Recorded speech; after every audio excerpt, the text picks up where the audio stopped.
There we go, folks. It's Pete Follett here from the International Water Centre here in Nathan campus.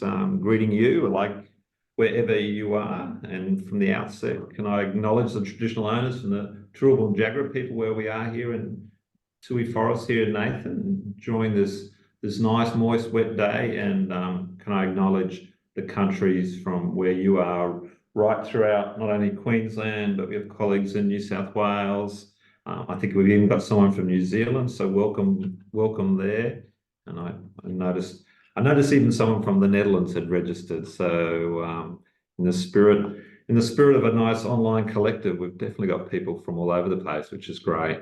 And so hopefully there's something there for you today. But look, from the outset, welcome to this event from the Queensland Water Modelling Network. The International Water Centre are happy to do some of the outreach work for them. And the whole issue of First Nations engagement has been an ongoing theme for the collective over the last few years. And the state government team there have commissioned a few reports to look at this topic in relation to water management and water modelling tools. And later in the session, we're going to hear from Barnett, who's been involved with the team at St George. But I think more importantly, in Queensland, the needs for cultural values of waters to be assessed in water plans is now a prescribed requirement from the state government. So this whole opportunity to work together, and they have a water strategy which has engagement and partnership, access and ownership as a theme that they're wanting to promote. So I think as we sort of connect with the thrust from some agencies wanting to heighten this work, this sort of topic today is sort of timely, because what we're trying to do is, from a professional perspective, from you as someone working in a range of roles. And what's really nice today is that we've got a whole mixture of people, from a few academics, we've got people from local government, from Upper Mackay, got a whole range of Brisbane City Council colleagues that are joining us, which is great to see. Got people from water utilities, got people from state government, got people from industry organisations, and a whole range of consultants. And I think in that whole mix of work, we all do have different roles that we do in this whole water management space. So it'll be interesting to see, as you maybe talk about some of your needs later in the day, what that might reflect in your role. But I think given these different roles, we were keen to offer a bit of an insight today in terms of, well, what does this mean in terms of co-design, where you literally are, being joint project collaborators? What's that mean for us for many of us here that are non-Indigenous people when we work with First Nations people? Like, what is it that we could skill ourselves up with? What are the things that we can better appreciate from our First Nations collaborators that we can sort of, make that collaboration and joint project work? So like today, without any further ado, what we're going to offer today is we're going to set the scene a little bit with two of our colleagues, Chris Matthews and Declan Hearne, and then we're going to then dive into a good example of a project that Beck Barnett and colleagues from Water Technology and others have been involved in, an on-ground project at St George. But then more importantly, we want to actually give you all some time, and we've scheduled this session to go for an hour and a half, which is a little bit longer, I know, but what we wanted to do is to give you a bit of a breakout room opportunity where you can maybe talk in maybe some small groups, maybe touch on some of the experiences that you may or may not have had. But more importantly, we're really keen, and I know some of our DESI colleagues are keen to have some feedback on what are some of the other sort of skills and needs that you might have. After hearing from Beck and Declan and Chris, maybe you have a better perspective of what's on offer or what's needed. But we'd be really keen to hear from you where you might need some further support. So that's what's to come, and plenty of time for Q&A. And look, the one thing we really encourage in all our events, please feel happy to use the chat function. We'll use it ourselves. Sarah later on will tell us about the Jamboard little tool that we'll use when we do our breakout room session, so that we can maybe record a few of your ideas.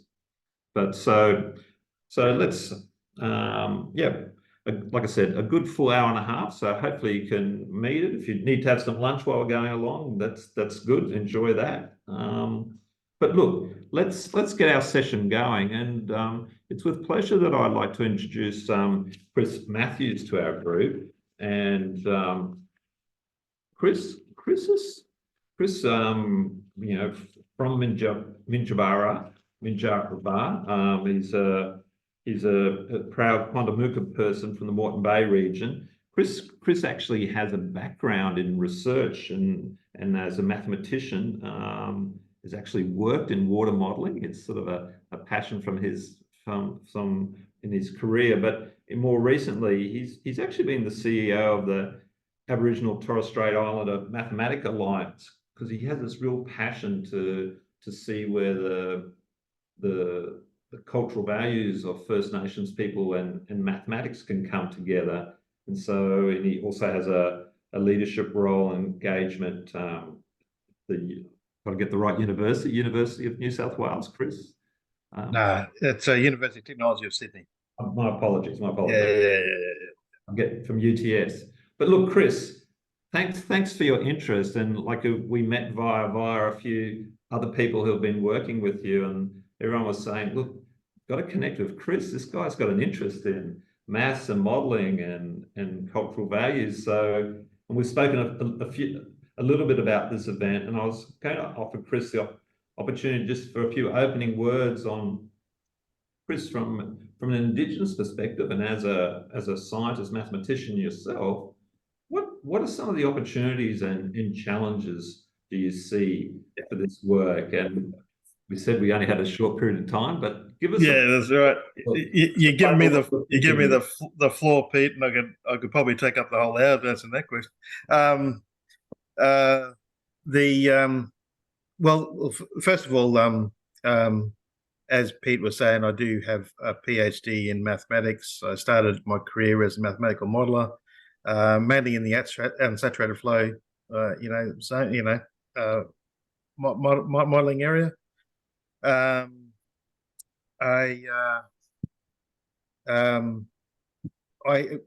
cut a long story short, really what I'm saying here is that I started my career there, and it was very evident to me when I was doing mathematical modeling that mathematical modeling was really there to serve industry interests.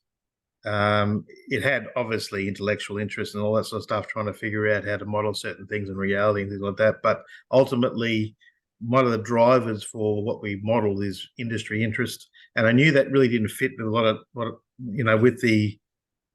with what my community from that's mainly situated on Minjerribah, Strawberry Island, Minjerribah,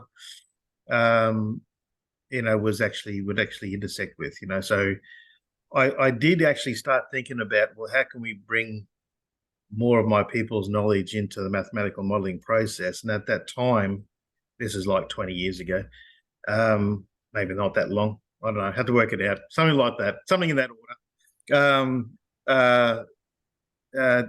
Anything that was considered Aboriginal knowledges was not valued and was pretty much downplayed as just anecdotal and no evidence and things like this. So I suppose that sort of thinking got shut down pretty quickly. So there was limited space for me to really connect as an Aboriginal person, as a mathematical model at that time. So I didn't really want to serve the industry interest necessarily. And also, I don't think the maths community was ready for an Aboriginal person to be in there, put it that way. So I left for those reasons.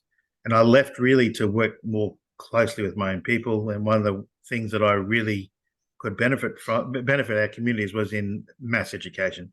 As we know, maths is one of those things that usually stops people from chasing dreams. If you don't get through that maths course, or whatever it is, you actually stops you from doing what you want to do in life. And I met many Aboriginal people who want to do things, and because they couldn't pass that one unit, they actually dropped the whole thing.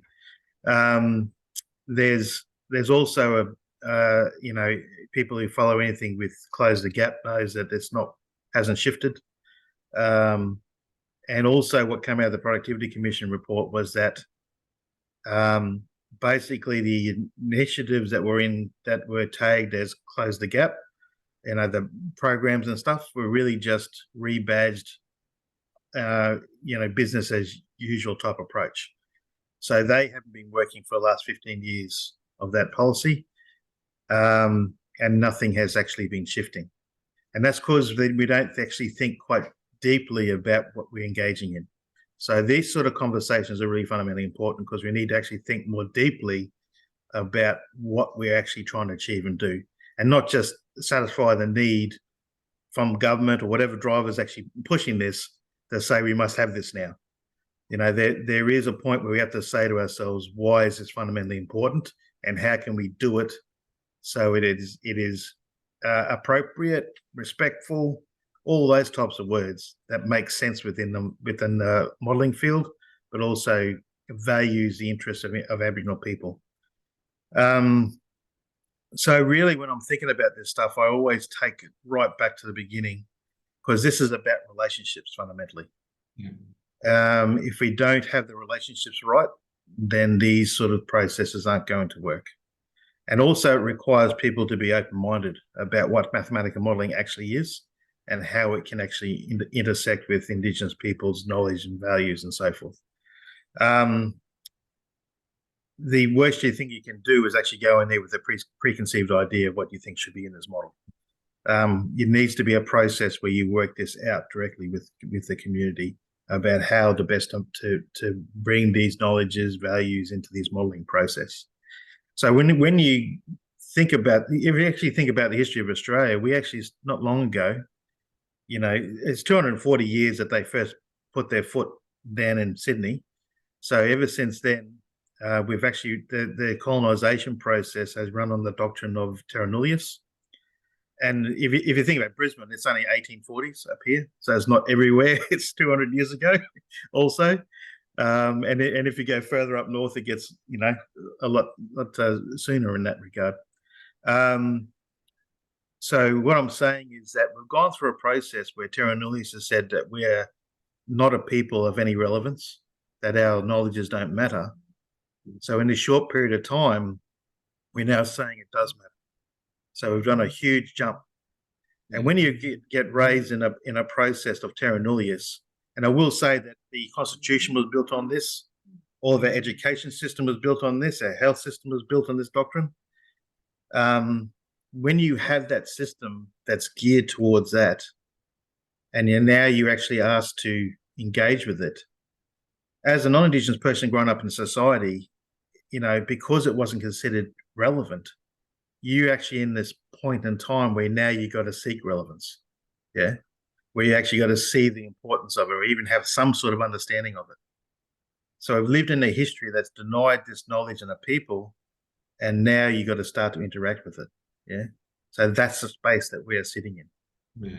So we're sitting in a space where it's new to a lot of people, that there's going to be many questions, and just have to realize that this is going to be a space where it's going to take time around trust in relationships, yeah, to build those trusting relationships between the modelling team and the community, and to really communicate a clear way how this is going to benefit the community, what the community is going to get out of it for giving up their time to be a part of your project.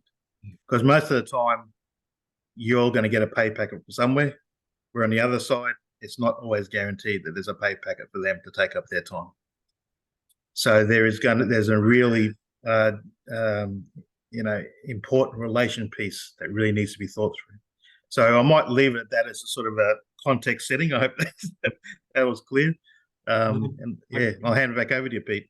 No, that's Chris. I think it's the issues around relationships and that communication and that valuing. I think it's all great sound advice, and that the context in which you said it, like this is more than a flick switch, you know. Like and I think the audience here today are really, I think, part of the interest for the people that we have today is that there's a lot of people who want to do their best to see how we can make this work differently than in the past. And I think many of us working in the natural resource management area, we're very much in awe of the experiences, or in awe, or just wanting to learn a lot more about those experiences of First Nations people. So no, thanks. I think that was a good context. And can I just add one more thing before I move on? Yeah, just to say that I've come full circle, and my community has asked me to be part of a modelling project, which is going to be the water modelling of Minjerribah, the actual island itself, and the groundwater system underneath there.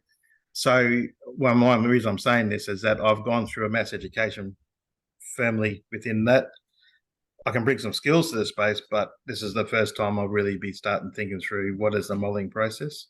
Right. And it's clear to me that Aboriginal people have value. There needs to be discussion in all the aspects of the modelling process, not just the front end and the back end. It has to be throughout the modelling process. So I'll leave it from that. Sorry, Pete. That's great. That's good. Like they're a tool to sort of abstract a bigger part of the world.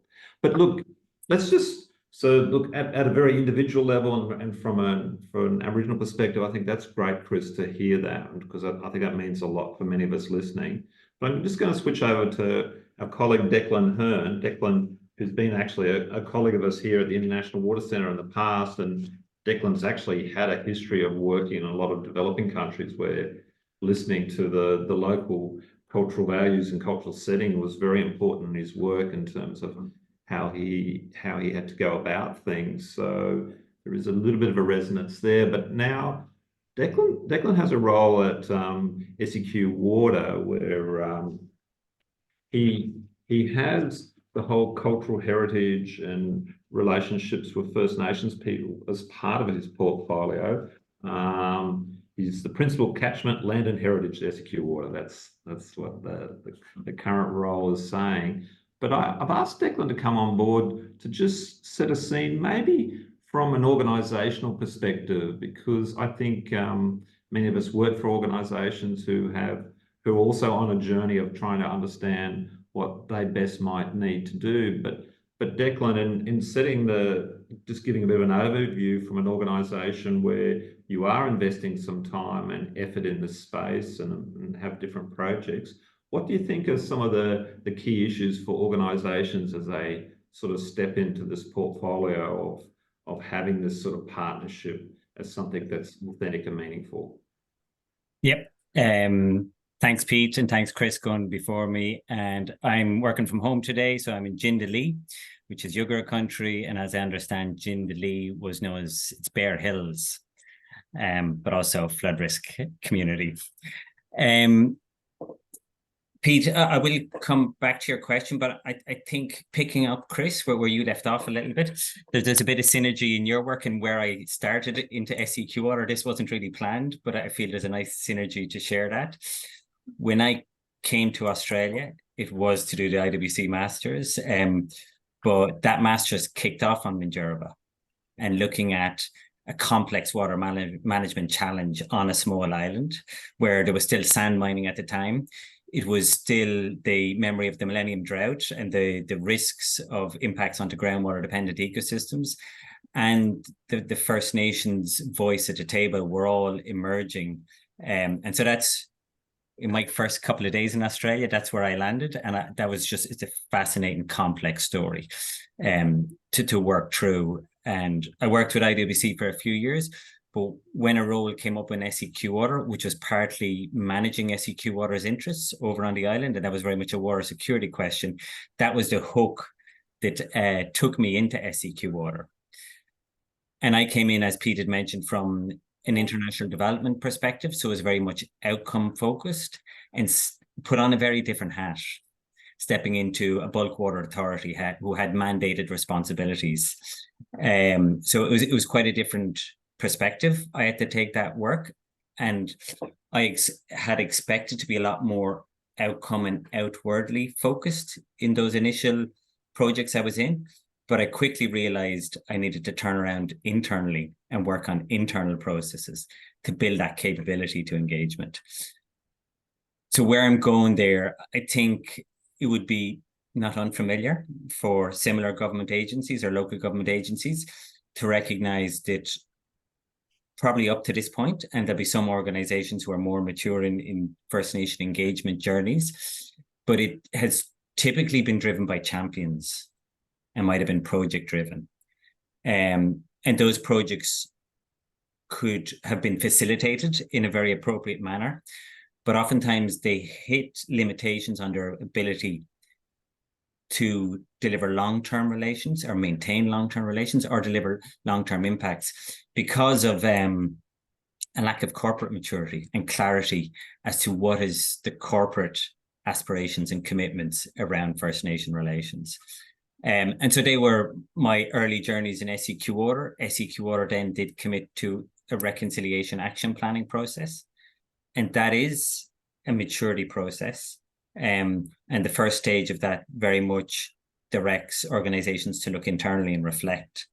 And I'll just bring us around to SEQ Order is just coming out of that reflect. So its first draft period, it's moving to plan for an innovate stage, which is where, again, an organization steps up and makes commitments to how it's going to move forward and manage relations.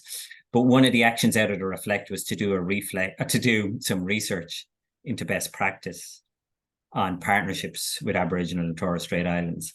And that's been one of the key pieces of work for SEQ Order. Again, it's an internal piece looking at a capability framework. What are the capabilities required for an organization like SEQ Order to manage and engage with First Nation relations? So again, I suppose what I'm putting out to the group today is I think a lot of stories will emerge on individual skills that we need to be thinking about to manage relations, stepping that up to a project level, but also recognizing, again, if they're to be enduring long-term relations, we really need to think about those organizational capabilities. And Chris, also going back to your word, that a lot of us in these, or all of us in these have a salary, but also there tends to be a higher turnover, right? So, and that can be a frustration for First Nation parties as if those relations change. And that's where I go back to, again, the corporate maturity and institutional knowledge, where so what is built is continued beyond individuals in our government organizations. And that's, I suppose, the angle which I'd like to challenge and share with the group today. Thank you. Well, thanks, Declan. It's a great sort of setting. I love it because you sort of, one of the things you said, just writing notes here, sort of as an individual, you sit sometimes if your project's over one side and they're either going one way or another, and then you've got the organisation alongside. So I think there's an interesting challenge for all of us as individuals to understand what those levers are, possibilities alongside. But look, happy that we talk a bit more as we go on, and particularly during the breakout. So look, both Chris and Declan, thanks for helping set the scene. They're just some initial perspectives. Like I'm sure if we asked another 2 or 3 other people to give it an overview, we'd increase the perspective even further. But I think they're all very relevant. But look, in bringing this seminar together, workshop together today, the work that Beck Barnett, who is project lead and director at a small company called Relative Creative down on the Gold Coast, Beck's been involved with some projects with the Queensland Water Modelling Network for a little while now, and I think you've also had a great buddy there in Talia Rossi, who's sort of was working with water technology, but now off doing her own freelancing. But together you've done some great thinking and developing some proposals which were funded to literally look at what does co-design really mean? And it wasn't necessarily a theoretical thing, but it was to actually look at a good practical example. And so, Beck, it's with pleasure that I invite you to share that experience that you've gone through in the St. George project, where you've worked with, some experienced elders and rangers and First Nations people. So it's not meant to be, it's far from a recipe. It's a one case study example of what has been possible. So over to you, Beck, to share your story. Thank you, Pete, and hi everyone. I am playing Zoom bingo and haven't managed to give it permissions to actually share my screen. So I'm hoping that that slight systems adjustment is going to help me. It seems to be okay. Good. Okay, here we go. So yeah, I mean, firstly, I feel quite uncomfortable often being the main spokesperson for this project, because it's actually a big team of us that are making it possible, and I'll get to that in a moment. Also regret the very long title that we gave it at the start, which is Incorporating First Nations Land Management. I think I left off practices there, into technical approaches to water modelling. And I thought the best way to approach this conversation was to give a bit of a project overview, and I'll talk to some points around co-design as we go. Really good intro to that topic from Chris, and also thank you, Declan, for your input as well. I think there's so much to learn from people that are already working in different ways in all of these spaces, so really appreciate that. So I am here today on the land of the Yugambeh speaking peoples, and most of the water tech project team are on the lands of the Yagara and Turrbal peoples.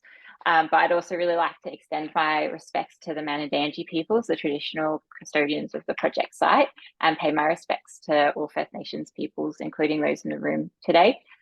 So, like I said, the project team is definitely not just me. I've surrounded myself with an awesome team of people, including my co-director, Tristan Schultz, who's Gamilaroi, the water technology team, which previously included Talia, who I've done lots of work with over the years, Arnie K. Blades, who is an absolute powerhouse, and I am in awe of the work that she does, particularly within the water space, for her community and for the Manadangi peoples broadly. Really grateful that she saw the value in this project and has continued working with us, and the Aboriginal Rangers of the Queensland Murray-Darling Catchment Aboriginal Rangers group. The group of rangers that we work with changes a little bit each time we do the work. Also, Pete mentioned this project's been funded through the Queensland Water Modelling Network. We're actually in the second part of the project. So we had a pilot part one, which was funded just over a year ago, and we've just entered into a 2-year implementation project, which is really exciting. I say just entered into, we're actually nearing the end of the first year, and that's gone really fast. So the intention of the project initially in its pilot format was to really gain further knowledge of how Indigenous knowledge and First Nations land management practices could be incorporated into the water modelling pipeline, specifically in relation to landscape rehabilitation or remediation, and landscape resilience outcomes. I absolutely don't think that that's the limit of the way that First Nations knowledge can be included, but it gave a structure for a short 1-year project to work within. From a relative creative perspective, we are a practice that really works towards how we can shift broader understandings of Indigenous knowledge within institutions and business, and connect the dots as part of a bigger decolonial project. So when I talk about decolonisation in this sort of context, I'm thinking about the way that we can unpack the colonial mindsets that have become so embedded kind of throughout society, and in the way that our institutions practice. And one step of that is what Chris spoke to in terms of actually rethinking the value. Like, Indigenous knowledge has been devalued by colonisation over the last 240 years in innumerate and fairly insidious ways. So this was really like, how do we look at part of an Indigenous knowledge system in relation to water modelling and really seek to value and engage with that and understand the best practices for doing that. So explored that in the pilot, and in part 2, which we're in now, we've started focusing on implementing those outcomes, so actually testing the process. So the way we undertook part one was co-design. We engaged with INK quite considerably and the Rangers group, unpacked, discussed what water modelling was doing, all focused around the site. And part two has been sort of saying, okay, now we understand how we think it will work to engage Indigenous knowledge in the process. We're going to start off by applying that to this site out near St. George, Munga Lake. Munga Lake specifically is Manandanti country, St. George. Different groups have claims there, but Munga Lake is Manandanti country. So part one, part of one of the outcomes, we really realized that a lot of this project is less about working with First Nations communities and more about working with our science communities and the water modelling community broadly to shift perspectives and try and push different understandings of the way that projects can be approached. So the end of part one, we took the QWMN water modelling pipeline diagram, which I'm hoping everyone's familiar with or reasonably familiar with, and wove in some of our key findings from part one. And this goes to the conversation that co-design really needs to be understood as holistically. I am a little bit concerned. I think sometimes the term co-design is being used as a bit of a box ticking exercise, and what it actually means is getting lost in the implementation of it, and we just sit back at that community engagement space rather than true co-design, which is where you're taking people on every step of the journey and allowing them to have informed and genuine inputs into the design process. It's a term that I'm from the design industry, so for me, it's a term that's existed for at least the last 10 years. Huge amounts of discussion around it in the design space and whether people are doing it right and what it actually means. But I think to do it right really starts to overcome some of those questions that both Chris and Declan raised about not being a tick box exercise from the government, building meaningful relationships that can continue, and kind of continuously reworking what our understanding of best practice is in relation to forming meaningful partnerships. So we added a whole extra layer to that water modelling pipeline, which is reimagined there. But it's also about systems level change, right? So you've got the change that your project might be able to achieve through the process. And that's important, and that helps shift people's mindsets and the conversations and kind of contributes little bits at a time. But we also have to remember that to confront what's being done, we need to change the systems that we're sitting in. So we really looked at making sure that we were noting things like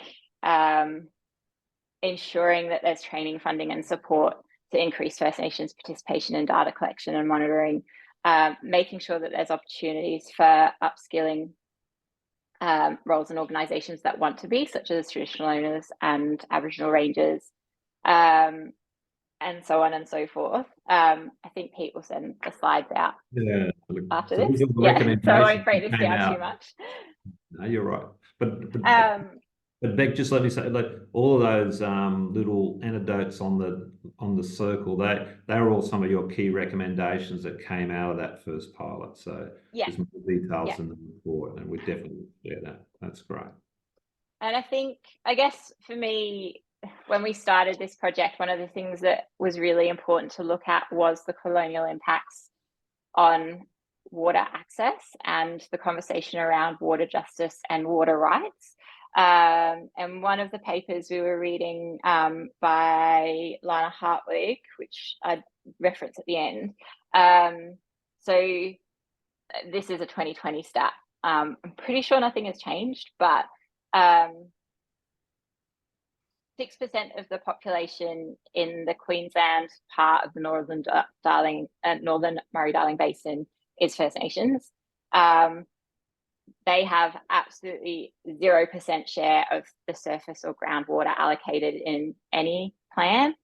So that's what we're faced. That's a system problem that then impacts the way that we can work with communities in a meaningful way to contribute to change, because they don't get to have any control over the water that could be contributing to these rehabilitation projects. And you'll see how that becomes important as I go through and try and stick to time. So it's always like there's an individual project, but there's a bigger system at play. And how do we keep intervening in that bigger system?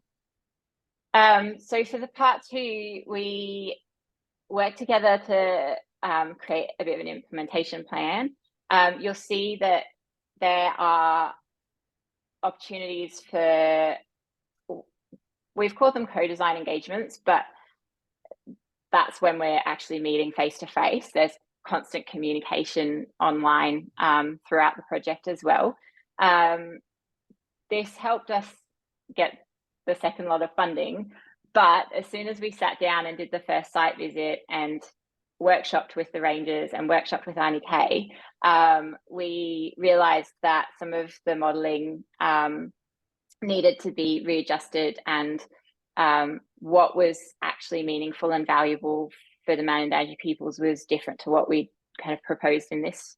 So we had to be really open to that changing and shifting around the structure of the project, which we assumed we'd have to do to some extent anyway and left space for. But I think that is one of the important things about co-design. You can't just have your really strict and rigid structures and not be able to move from them as things come up and as communities tell you that something needs to change, or that their objectives to the project are actually more over here, whereas perhaps when you wrote the initial project scope, you thought they were over here. So this is phase 1 of part 2. And the first site visit was where we set objectives for the site, completed a knowledge exchange site walk for waterways and vegetation assessments. So that included learning local language names, the Manandaji language names of plants, met with local, state and federal stakeholders, and then set the modelling scope based on the First Nations objectives and questions that had been developed. The objectives for this particular site were to improve the environmental health, increase biodiversity present, improve water quality, increase flows, and to be able to celebrate the lake for its beauty, cultural heritage and values. It's a really significant site that has been massively deteriorated through its damming, which has now changed, which means that it's possible to do other things to the site or with the site. So those objectives then really established what water technology went away and modelled, so that they could communicate what made sense in terms of next steps. But it wasn't just that they came back with the models and said, this is what the models say we need to do. It was, these are what the models are implying. Let's work together to start creating an action plan and a rehabilitation plan. So the model outcomes were actually a little bit sad and quite hard to share with Auntie Kay, who has big dreams for the site. And one of her questions when we shared some of this information, so one of our hopes had been to be able to get rid of the fine sediment on the lake bed. But the modelling implied that while that process had been sped up by the damming of the lake, getting greater flows through the lake weren't going to be able to shift that. So one of her questions was, are we flogging a dead horse? And this goes to the importance of being able to have those honest conversations with stakeholders that you're co-designing with, in that it was really important that the project team could have that conversation, but also still be able to show different ways that the site could be remediated, because it can. But the question then is it still worth it to you, even if we can't get rid of the sediment, for example? So I think making sure you're aware of people's emotional connections to sites is really important in the co-design process, as well, and thinking about when you're communicating and how you're communicating those things to people. Through conversation and workshopping, the decision was that sufficient work can be done to the site to transform it in a significant enough way to make it worthwhile. So we went through a process of reconfirming that vision, really clearly identifying the limitations and how they might be overcome if they could be overcome, reconfirming those objectives, discussing threats, highlighting different considerations. So that included talking about cultural burning, which is undertaken on the site that we're working on, outlining actions for the site and project team. And then one of the really important things that IK kept reminding us of was that land and water are connected. So the rehabilitation action plan really needs to take into account that interconnectedness of land and water, and not just ignore the lake because it's at a lower quality than is ideal, but actually think about how we can start rehabilitating that as the land's rehabilitated too.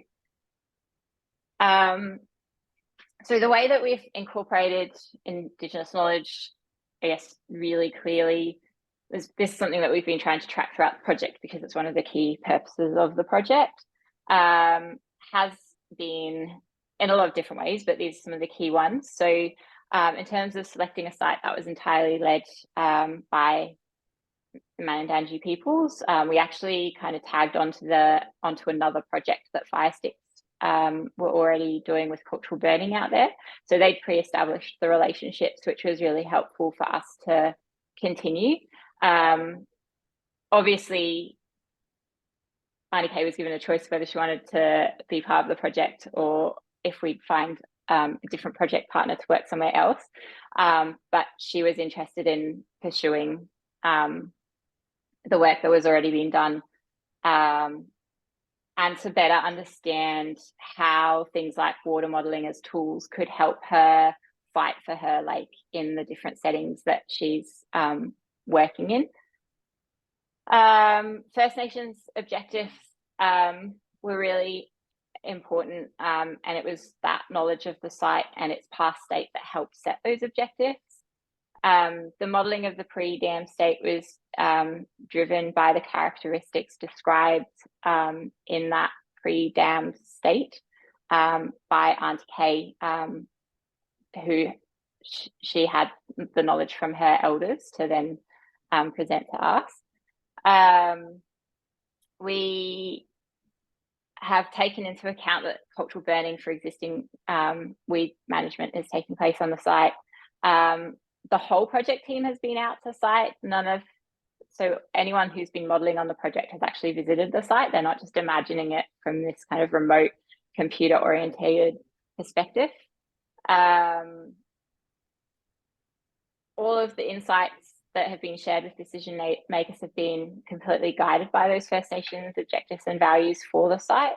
And so will the rehabilitation action plan, and so on. So I guess that's by having an open process of co-design throughout the project, we've been able to weave in kind of holistically into the project the Indigenous knowledge that we've been shared. Very aware of time, so quickly, in terms of lessons about co-design, time and funding is definitely required. So we have made sure that anyone working on the project is properly remunerated for their time. So obviously there's a scale of that, right? But at the top end of that, Arnie K is regularly communicating cultural knowledge, insights, and a high level understanding of the water space. And so we believe that she should be on an equivalent wage to one of us. So I guess thinking about how you're going to remunerate people and what it is you're asking people to do is really important when you're setting budgets. And I think that was one of the findings that we found at the very beginning, is there's often not enough time or budget set aside to actually meaningfully co-design with people. I think remuneration, like personally, I think remuneration is really important because it not only says that we value the knowledge that is being shared, but it also goes a very small way towards undoing decades of monetary policy that have really kind of prevented the growth of intergenerational wealth within First Nations communities. So for me, remuneration is really important, and I think that would be one of my recommendations. What does that look like in your project? What are you actually asking people to do? Is it a sitting fee that you're paying, or are you actually asking someone for their professional input and insights? And obviously that can be scaled. We scale pay for people in all sorts of different ways. Time to actually build the relationship so that you're not rushing people to give you answers, rushing people to meet with you. Actually, yeah, putting that time and energy into building and maintaining those relationships, which also requires ongoing communication. So one of the things that we found in part one of the project through conversations with Arnie K and the Aboriginal Rangers was that they feel like they're consulted about all of these different projects and then nothing ever goes anywhere and they're never told what the outcomes are. It's kind of just left, like people come in, talk to them, and then just kind of disappear. And that's something that's critiqued within the design space about co-design as well, not kind of being parachuted into a place, getting what you want and then leaving. It's very important to set objectives together, and I'd say if you're not setting objectives together, it's not co-design. You're just engaging with people. I haven't written it on this list, but I think one thing that people seem to forget is that Aboriginal culture is not this kind of homogenous culture. There's over 200 different Aboriginal nations across Australia, and then we have Torres Strait Islands as well. So someone somewhere in a nation down south might have one relationship to water.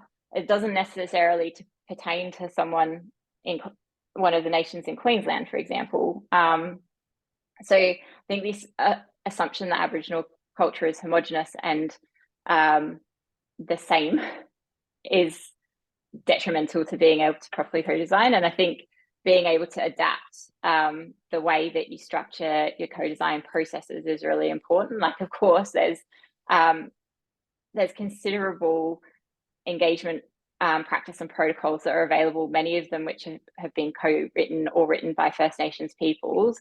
There needs to be much more awareness of how to use those guidelines and how to adapt them to suit different projects, and recognise that adapting them to suit different nations is going to be important as well.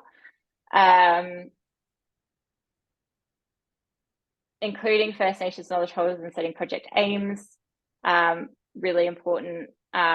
I think sometimes we go about things the wrong way, whereas this project, we were told which site was important and why it was important. And obviously that's not always the case, but for true co-design to be occurring, we need to be listening to what the local aims for a site are, rather than telling people, we want to do this with the site, tell us how to do it better, or tell us some stories about what this site means to you and we'll put them on a nice placard or something. And this is not just within the water modelling space, but I'd say across most of the industries I work in, there continues to be a need for greater awareness of First Nations practical knowledge and the values of this. So really understanding what depth of knowledge is kind of captured within that Indigenous knowledge heading, and that it is thousands and thousands of years not old and incredibly place-based as well. And yeah, I guess celebrating how much we can learn from that. I did put a little bit of a further reading list together. Lana Hartwig's work is really interesting, particularly around water colonialism and Indigenous justice, Indigenous water justice specifically. Norm Sheehan writes quite succinctly on Indigenous knowledge and respectful design, which might be useful for people thinking about shaping their own co-design projects. And Our Knowledge, Our Way and Caring for Country, Indigenous-led approaches to strengthening and sharing our knowledge for land and sea management has like some great recommendations that can be kind of distilled into principles and approaches for thinking about how to approach co-design. Fantastic, Beck. Like lots of material there. Yeah, sorry, it would jumped around a bit. It's a massive project. It's really hard to kind of condense into 15 minutes, which I think I failed at. But hopefully there were tidbits there, and yeah, there's lots of parts of this work that are available online. But yeah. And look, we must say too, we were hoping for Auntie Kay to join us today, but it didn't work that way, unfortunately. Yes, she is a very busy lady. She has a lot of things going on. Yeah. Look, I think at this point in time, and there are a lot of resources that people can sort of bury in and maybe follow up with, Beck. I'm just sort of conscious of time because really are keen to sort of explore a little bit of your responses and maybe with some other people. So I'm just going to hand over to Sarah, who's going to just quickly explain what we're going to do as we break out and how you can link to a little note-taking tool that we have. Thanks, Sarah. Thanks, everybody. So I'm going to create I've got some breakout rooms for everyone to go into. And because we had a little bit of trouble with using the Zoom whiteboard functions, I've reverted back to old Jamboard, which I am just popping the link into the chat. So there are 10 breakout rooms. You're going to be assigned automatically to a room. And once you're in there, there are each board is assigned a number. And so go to the number of your room for a little discussion. There are questions posed. So really interested to capture as much of your ideas there as possible. Is there anything else, Pete? No, that's the main thing. Just looking at some of your individual sort of needs and maybe some of the challenges that projects and organisations might be. Like you might want to share some experiences you've had, but I think we've had a great sort of case study here from Beck in the context of what Chris and Declan thought was important. So we've got plenty to work off. So Excellent. if you hang in there. So just on the timing of this, because we've got a little bit over time, so yeah, just checking in. Let's give ourselves 12 minutes. Great. Well, I'm opening the rooms. I'll see you all soon. Okay.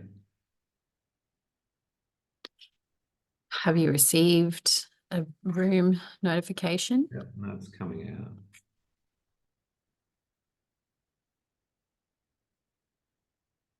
That's going. That's good. Great. That's maybe.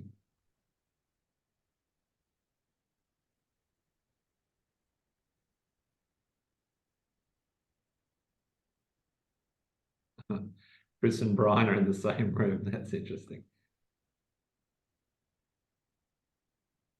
A couple of rooms with only 2 people. Maybe some of these other people have decided to stay out. That's okay. We've lost a few people too, just as they're. Yeah, no, I think it sort of made it time to have a break. Queensland. We spoke the other day, and now yes. you're yeah, I'm here. Hi. Thanks for having me. No, pleasure. Oh, look at everyone there. Well done, everyone, for hanging in there and joining. I know it's often when you go into the small groups, if you've got something distracting, it's tempting to head off. But I think we've had a good quorum of people who have stepped in the side. And Sarah, you could see the Jamboard, the tool was being used. No, I could see other stuff happening as well. Yeah, it's great. We've got a good selection of ideas here. Yeah. Hey, folks, look, Pages and pages. let's see how we can go on this next bit here. Like, Sarah, you might be able to share your screen with the Jamboard. We'll use. You'll need to unlock your iPhone first. Jesus. There you go. And you got to be adaptive here. But look, I'm just going to very quickly go to someone from Group 1. I think Group 1 had a few different people in there. Is there someone from Group 1 who'd just like to quickly say one or two highlights from their discussion? If not, who do we have in Group 1? Anyone forward? Yeah, it's Charlene here. We've got 4 of us from quite diverse background of consulting and IWC and from council. We discussed from a skills perspective is really acknowledging that we really do need a multidisciplinary team to succeed in co-designing with First Nations. It's not just technical skills, but it's your cultural awareness and maybe just communications and all those kind of multidisciplinary knowledge as well. And listening and just generally cultural awareness. I think Declan mentioned as part of the reconciliation action plan, out of it there's a capacity and capability building piece, and around that general literacy and cultural awareness needs to be increased across the board. Right. Okay. Yeah. Okay, look, thanks for giving us a bit of a taste there. We can all come back and look a bit further. And thanks, Charlene. Let's look at Group 2. Is there someone from Group 2? Oh, look at that. Time, funding, budgets. Interesting. Does anyone from Group 2 want to say something? I can, if you like. Yes, please.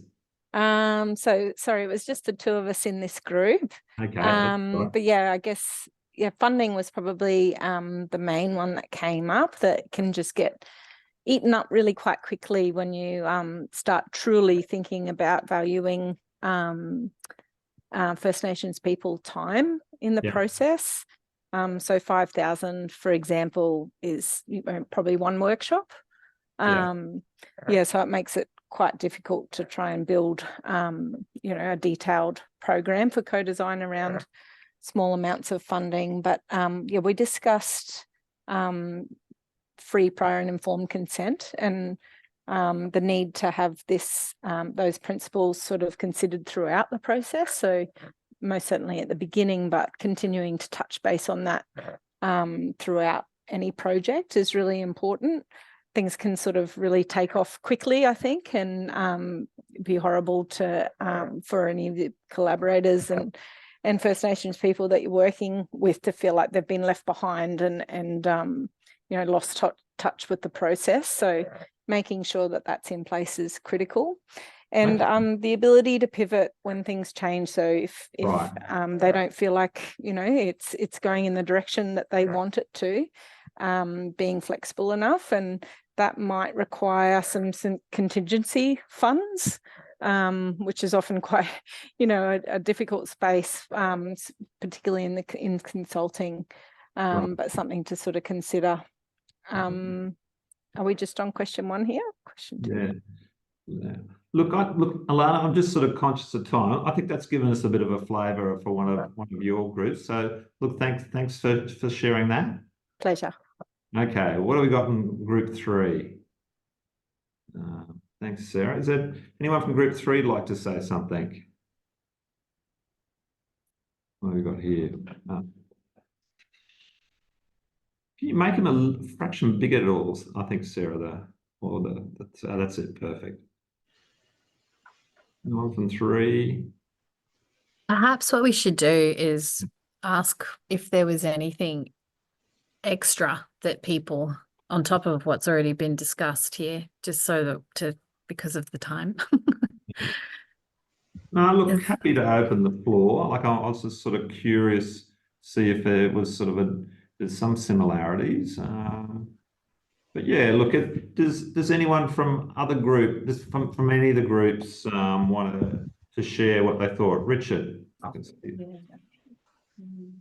Yes. So just chiming in from room 3, one of the things that came up was a protocol, the Indigenous Cultural Information Protocol. Sorry, hi guys, we're from Hunter Water. I just have a background working in Aboriginal policy as well, and one of the key things that we consider there in engaging with Aboriginal people and using being shared, having them share knowledge with non-Aboriginal people and for colonial systems is the Indigenous Cultural Information Protocol. So how do people, Beck as a good example, how do you manage the sharing of their of Aboriginal traditional knowledge, and how do you manage that knowledge ongoing? Is there remuneration for the actual knowledge, or do you manage how it's then reproduced at any stage? Like, is there a system to, I mean, so we have different methods. So yeah.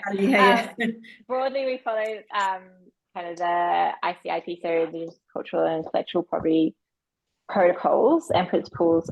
Terry Janke's probably done the kind of most in-depth piece around guidance on that to follow. So for this project, it's really been around what is being wanted to share with the project team, and then what do we have permission to share further, and maintaining consistency with that and making sure we always check everything over before sharing it beyond the project team. I think this project's a bit different to other projects because there's no scope for specific pieces of cultural knowledge to be being used for any kind of financial gain. But yeah, we're careful about what can be shared, and I think we understand that Arnie K has shared what she has permission to share as well. So yeah, for this project, it's kind of just an open and continuous dialogue in terms of checking in with what's being shared and then what's being shared outside of the project team. But with other projects, we'll often set up like really clear terms of references and have ongoing dialogues or ICIP agreements. It's really project dependent. But yeah, Terry Janke's work on ICIP is probably what I've always found or consistently and currently found to be the most in-depth around that. Right. Well, thanks. It's good to have a Hunter Water team there. I appreciate there's a few of you there, like even multiple people in the one camera. That's great. Okay. Folks, and any other highlights that anyone would like to share? Group 4 had plenty of different things that they had there on their group frameworks, time, understanding how to build trust. Can I just ask you to type in what that protocol was that you mentioned? It sounded like you were saying toe junkie, but I'm pretty sure it's not toe junkie. Terry Janke. Terry Janke. Okay, cool. Yeah. All right. Thank you. Thanks, Brian. It's good. Okay. Pete, yes, one Lee. of the things that came up that's different that hasn't really been mentioned is about trust. Right. And Chris mentioned that in his introduction of how important trust was. Right. And the fact that the problem is it takes time to build trust. Yeah. And a lot of consultancies, projects don't have the money to pay for the time. So how do we build that trust? And also it's about accessing the knowledge. How do we access the knowledge that they have? I've worked in organizations where people like Declan and others are trying to facilitate that relationship building and awareness of their knowledge. But in my experience, they've just always been so overwhelmed and under-resourced. It's really hard tap into them and to find that knowledge that we really need. The other thing that came up was cultural awareness training that I've had the privilege of doing, and I popped a link into the one that I did with the Turrbal people, and because others were interested, and I found that just so amazing. And their message to me was that, you know, if you do need to talk to us or you want to learn more about us, just come and ask. Yeah. So that, yeah, you know, I wanted to share that. No, that I was curious what you came away, but that ability to have someone to ask the questions with. We've had Phil Duncan here, New South Wales Indigenous man, but giving us some advice, and often he had the same thing. You know, don't be timid, step forward. So I think there are the words of protocol here and a few other things, but I suppose it's that ability of creating the opportunity to be able to do these things. And I know one of the big things, that trust issue is that where are the opportunities? It's nearly like you feel like you want to be linked to a group in advance of a project. So how do you get to know? How do you become part of the network with, you know, fellow sort of key Indigenous links? Like meeting people like Chris has been great. Like, you know, we've got a bit of a science background, but he's an Indigenous man that we can learn a lot from. So I think there's a need for some very creative that somehow we've got to create. But anyway, thanks for that, Lee. Richard, were you wanting to share something there before? Richard Savage. Yeah, just on behalf of the team, as Beck said, we had some really great discussions. I don't know how many we actually captured into the form, but one of them which was really interesting was the criticality for, let's just say, the solution providers or the people that have been approached that aren't community. So, for example, myself, to understand how cultural values can fundamentally change the solution set. So instead of going there with a sort of preconceived idea as an engineer or Western scientist as to a solution, the cultural values might fundamentally change what that solution for the land or country is that we're talking about. Okay. So it's just a totally different framework to put over the top. And I kind of related just Beck's reflection on the sediment deposit in the land, that I might get to site for my visit and not see that as my priority, whereas community values might be that that's the place to start to regenerate what's now, you know, a dump of sediment that's been transported and deposited. Yeah, that's true. Folks, look, I'm just conscious of time, and I wanted, before we finished, was to maybe go back to Chris in particular. Like, Chris, in listening to the conversation, are there some other things that you'd like to reiterate, or is there a sense of some steps that you think are some really useful ones that maybe need some greater emphasis? Yeah, look, I mean, I suppose one thing that sort of is coming out of the conversation is the unknown of developing relationships, put it that way. Yeah. Really, and what people said is true. Like, there is an avalanche on Aboriginal communities.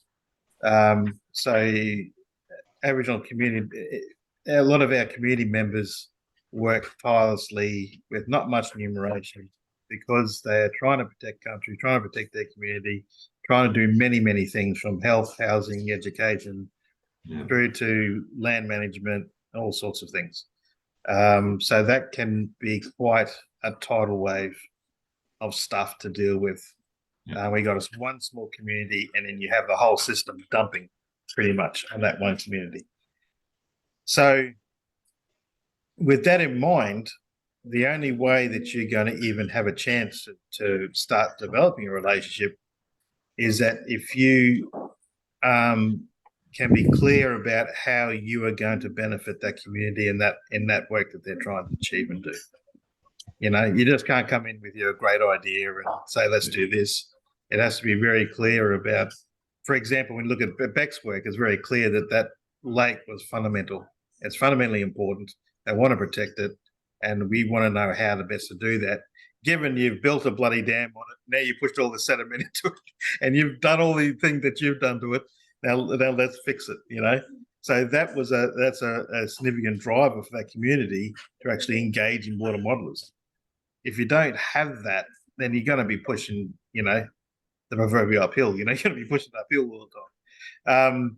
So even with me coming back in my community, is actually we've seen the effects of extraction of groundwater, so on our country in a whole multitude of ways. So that is the imperative there for people to actually think about how we can protect our island. It's only just recently we actually got a water allocation. So going back to what Beck was saying, you know, people actually don't have any power over the water that sits in their country. It's been allocated to other interests. So we've actually got an interest now, but then the question is how do you use that? And even if you do a fantastic model and you work out the best way to protect country, does that mean it comes all of out of our allocation, or is it also coming out of everyone else's allocation as well? You know, so there's a whole range of questions at the end of that as well. But I suppose what I really want to hit, Dro, is that relationship piece. Yeah. It really has to be important to the community. And when it comes to knowledges, you really have to go through a similar process what Beck is talking about, where you have to be vigilant and actually working with community on what can be shared and in what form that can be shared. Because if we what we're doing is we're doing a knowledge-based relationship through this idea of mathematical modeling. So knowledge will get translated into a model form.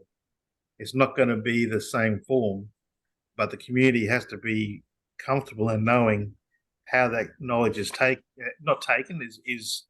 is respectfully used in this context and what it all means. Yeah. So knowledge ultimately sits with community. So the Aboriginal knowledge sits with community, and you've got to be clear about that.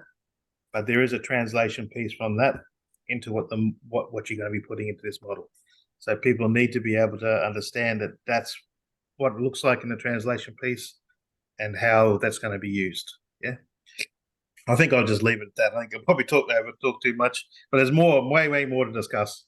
So, well, Chris, it's so good that we've been able to link with you, because we're keen to keep you in some further conversations. But Declan, to give you a chance and just reflecting in terms of the sort of things that you sort of posed in your opening, like what are you hearing that sort of maybe gives you some hope? Like I think the fact that people are looking for building that internal capability, like I think some of the comments I could quickly see are about getting that institutional support to do these things.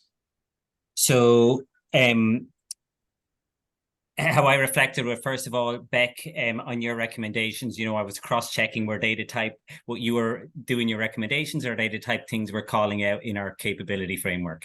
And then there was alignment. So that's kind of a quick cross-reference. Probably, Pete, to go to your one, you know, it's executive support. And SEQ Water is different than consultancy, right? SEQ Water is embedded to the land. So there's a unique opportunity for building enduring long-term relationships. Yeah. But Lee, possibly going to your point, and Chris, where you were finishing, you know, two visions of an SEQ Water going forward, building understanding.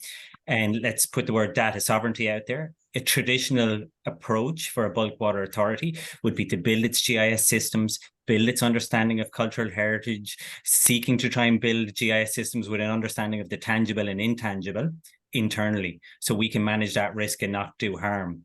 Whereas an alternative vision, and again, this is emerging conversations, is stop trying to build that internal system, SEQ Water. Work with your First Nation parties to build their capability to be the data custodians. And so it's shifting where the investment is going.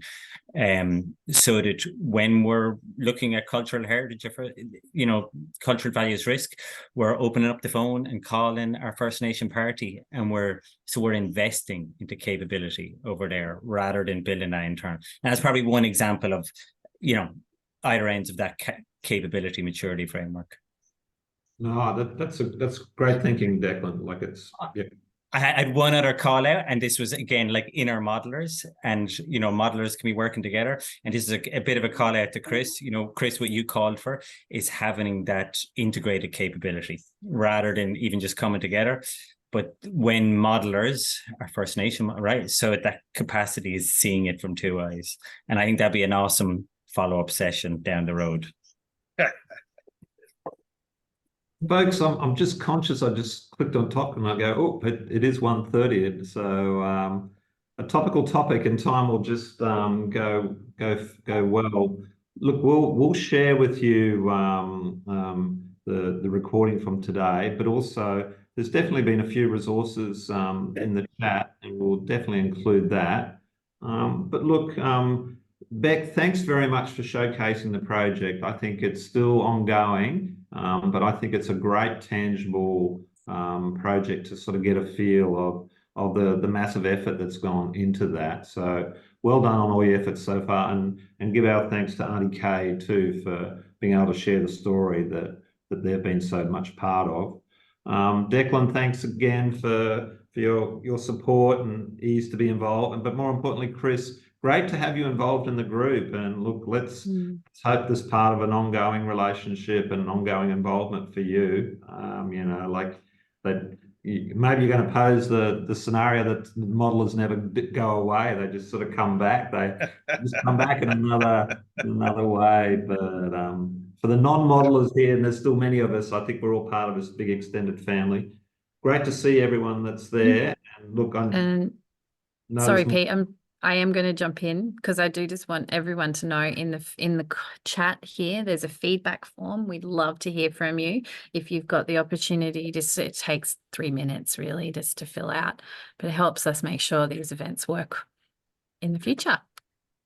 Thanks for that, Sarah. Thanks, Sarah, for your support.